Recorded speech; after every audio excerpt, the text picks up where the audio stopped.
Hello everyone, हमारे YouTube channel अध्ययन समय में आप सभी का स्वागत है। आई होप आप सभी अच्छे होंगे। तो एचपी टेट प्रिपरेशन सीरीज को कंटिन्यू करते हुए इस वीडियो में हम साइकोलॉजी के इम्पोर्टेंट क्वेश्चंस को डिस्कस करेंगे। तो चलिए वीडियो को स्टार्ट करते हैं। वन है the right to free and compulsory education for children between age group of 6 to 14 has been included in the Indian constitution as. तो आपको आर्टिकल बताना है जिस आर्टिकल के अंडर जो है कौन सा राइट है जो कि फ्री और कंपल्सरी एजुकेशन के अंडर आता है, जो कि किन बच्चों के एज ग्रुप के लिए है, 6 से लेकर 14 साल के बीच के एज ग्रुप के बच्चों के लिए है। तो आपको उस आर्टिकल को बताना है इन 4 ऑप्शन में से। A option article 26, article 15, C option article 45 and D article 21A। तो फर्स्ट का करेक्ट आंसर है option number D, article 21A। तो जो आर्टिकल 21A है उसको इंडियन कॉन्स्टिट्यूशन में जो है इंसर्ट किया गया है 86 कॉन्स्टिट्यूशनल अमेंडमेंट एक्ट 2002 में। और आर्टिकल 21A को जो है शुरू किया है, इसकी इम्प्लीमेंट कब किया है इस आर्टिकल को, ऑन 1 अप्रैल 2010, जिसमें कि ये बोलता है कि स्टेट में जो है फ्री और कंपल्सरी एजुकेशन प्रोवाइड की जानी चाहिए। एज ग्रुप 6 से लेकर 14 साल के बीच के जो एज ग्रुप के बच्चे हैं उनको फ्री और कंपल्सरी एजुकेशन जो है सभी बच्चों को दी जानी चाहिए। तो आर्टिकल 21A में इस बात को बोला है। देन इसमें जो आर्टिकल 45 है, वो आर्टिकल 45 जो है वो directive principle of state policy का पार्ट है, जिसमें कि ये स्टेटमेंट दी है, ये बोला गया है कि जो एज ग्रुप, जब तक बच्चा जो है उसकी एज 14 साल तक नहीं हो जाती तब तक उसको जो है फ्री एंड कंपल्सरी एजुकेशन जो है वो दी जानी चाहिए जब तक कि वो 14 साल की एज को कंप्लीट नहीं कर लेता। तो ये बात जो है वो आर्टिकल 45 में बोली गई है। तो फर्स्ट क्वेश्चन का करेक्ट ऑप्शन है option D, article 21A। Next section है Kreshmer has classified the persons in which one of the following main types। तो क्रेशमर ने जो है क्लासिफाई किन मेन टाइप्स में किया है वो आपको बताना है इन चारों ऑप्शन में से। ए ऑप्शन है asthenic, B athletic, C pyknic and D all of these. तो सबसे पहले क्रेशमर जो है उन्होंने जो है पर्सनैलिटी को कितने टाइप में क्लासिफाइड किया है, 4 टाइप्स में क्लासिफाइड किया है on the basis of physical constitution. जो बॉडी का फिजिकल बॉडी और पर्सन के टेम्परामेंट के अकॉर्डिंग जो है उन्होंने पर्सनैलिटी को क्लासिफाई किया है 4 टाइप्स में। और वो 4 टाइप्स कौन से हैं, पिकनिक उसमें इंक्लूड है, जो कि फर्स्ट टाइप है, जिसमें कि पर्सन को जो है फिजिकली कैसे बताया है, शॉर्ट हाइट का होता है और उनकी बॉडी जो होती है वो राउंड होती है और हैवी होती है। तो पिकनिक सी ऑप्शन तो टाइप है पर्सनैलिटी का। दूसरा टाइप उन्होंने एस्थेनिक टाइप बताया है, जिसमें कि पर्सन जो होता है वो टॉल और थिन होता है और उसकी जो मसल्स होती है वो अंडर डेवलप्ड होती है। तो एस्थेनिक भी पर्सनैलिटी का टाइप बताया है। देन सी जो है वो है एथलेटिक टाइप, जिसमें कि बॉडी जो है वो मस्कुलर टाइप की बॉडी होती है और वेल बिल्ड मसल जो होते हैं बॉडी के होते हैं, और ना वो ज़्यादा लंबे होते हैं ना ज़्यादा छोटे होते हैं हाइट के, तो वो है एथलेटिक टाइप। तो ये तीनों जो हैं वो क्रेशमर के टाइप्स के अंडर आते हैं। तो सेकंड क्वेश्चन का जो करेक्ट आंसर है वो है option D, all of these.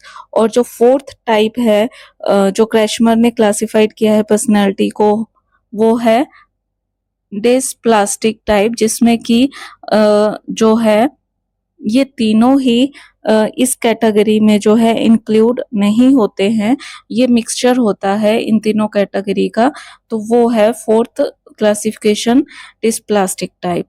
तो करेक्ट आंसर है सेकंड क्वेश्चन का option number D, all of this. Question third है the purpose of TAT is to measure which of the following.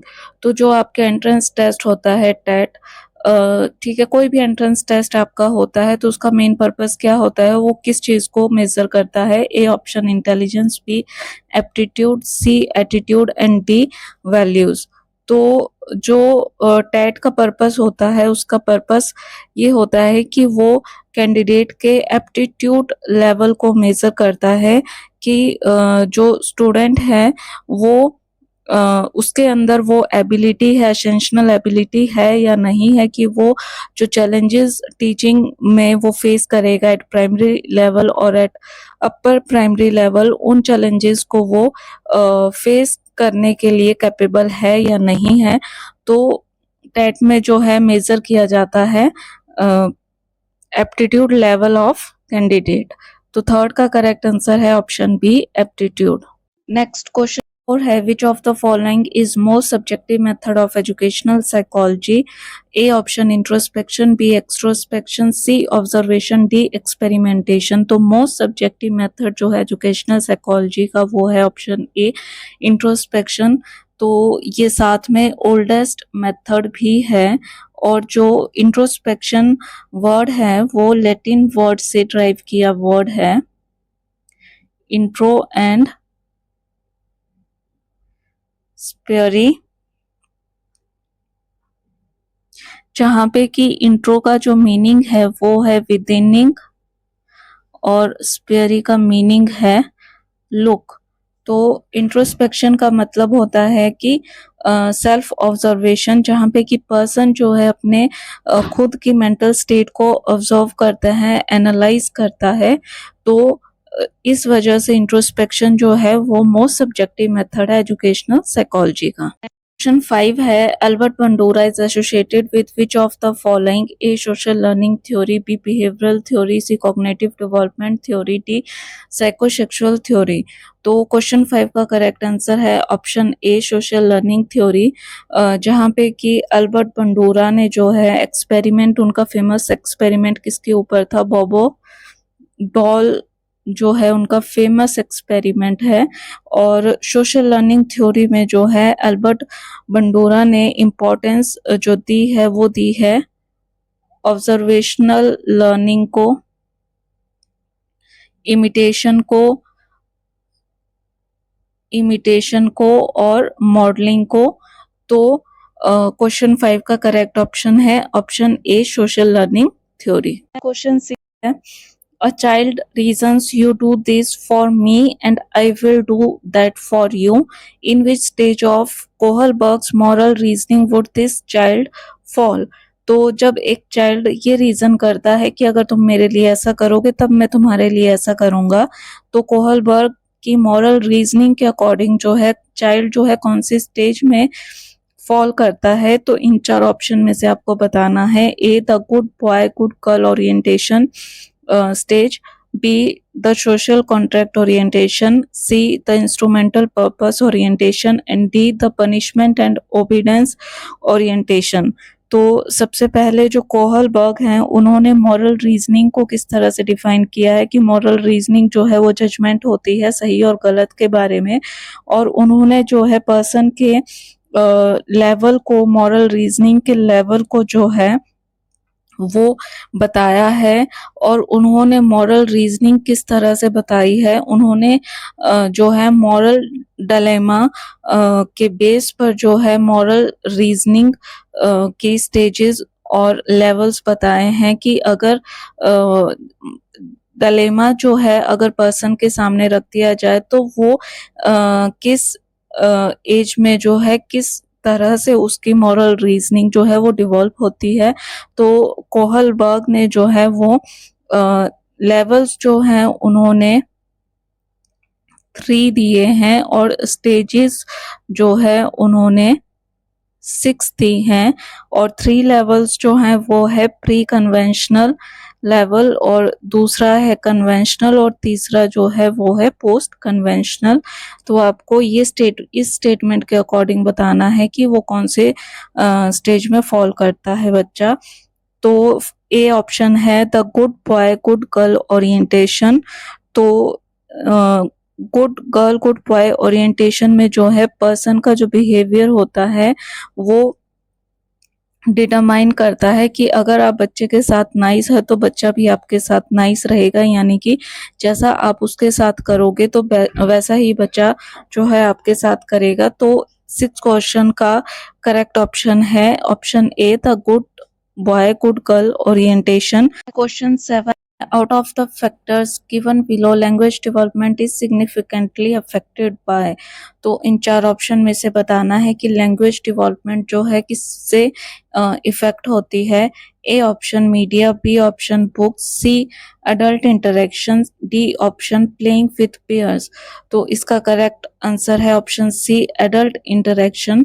तो एडल्ट इंटरेक्शन से जो है लैंग्वेज डेवलपमेंट अफेक्ट होती है। क्वेश्चन 8 है एप्लीकेशन ऑफ नॉलेज स्किल और subject learned in other situation is known as. जो भी नॉलेज आपने गेन की होती है उसकी एप्लीकेशन किसी और सिचुएशन में स्किल या सब्जेक्ट जो आपने सीखा होता है अगर वो किसी और सिचुएशन में उसकी नॉलेज जो है आपको बेनिफिट प्रोवाइड करती है तो उसको क्या बोला जाता है। A motivation, B transfer of learning, C frustration, D worry. तो 8 का करेक्ट आंसर है option B transfer of learning. Transfer of learning का मीनिंग जो है वो एप्लीकेशन ऑफ नॉलेज स्किल और subject learned in other situation होता है। क्वेश्चन 9 है which of the following is the first step in the process of conditioning. A stimulus, B frequency, C generalisation, D none of these. तो first step होता है conditioning में stimulus, क्योंकि stimulus को देखकर ही रिस्पॉन्स जो है ऑर्गेनिज्म करेगा। तो फर्स्ट स्टेप होता है स्टिमुलस। करेक्ट आंसर है option A. Last question 10 low motivation among school children is because of A. Poor communication skills of teacher, B. Difficulty level of the curriculum, C. Indiscipline and lack of effort by students, D. Option parents do not encourage study। तो A option जो है poor communication skills of teacher. तो सबसे पहले जो motivation होता है वो अटेंशन का जो है वो सेंटर होता है और साथ में मोटिवेशन जो है वो लर्निंग प्रोसेस का जो है वो बैकबोन होती है। तो अगर टीचर्स का जो है पुअर कम्युनिकेशन स्किल रहेगा स्टूडेंट के रिगार्डिंग तो वो बच्चों को जो है किस ओर लेकर जाएगा, लो मोटिवेशन की ओर लेकर जाएगा। बच्चों में जो है मोटिवेशन का लेवल जो है वो लो रहेगा अगर पुअर कम्युनिकेशन स्किल होगी टीचर्स की। तो 10 का करेक्ट आंसर है option A. Thank you so much for watching the video. Channel को सपोर्ट करने के लिए चैनल को लाइक करें, कमेंट करें, शेयर करें, सब्सक्राइब करें एंड बेल आइकन पर ज़रूर क्लिक करें।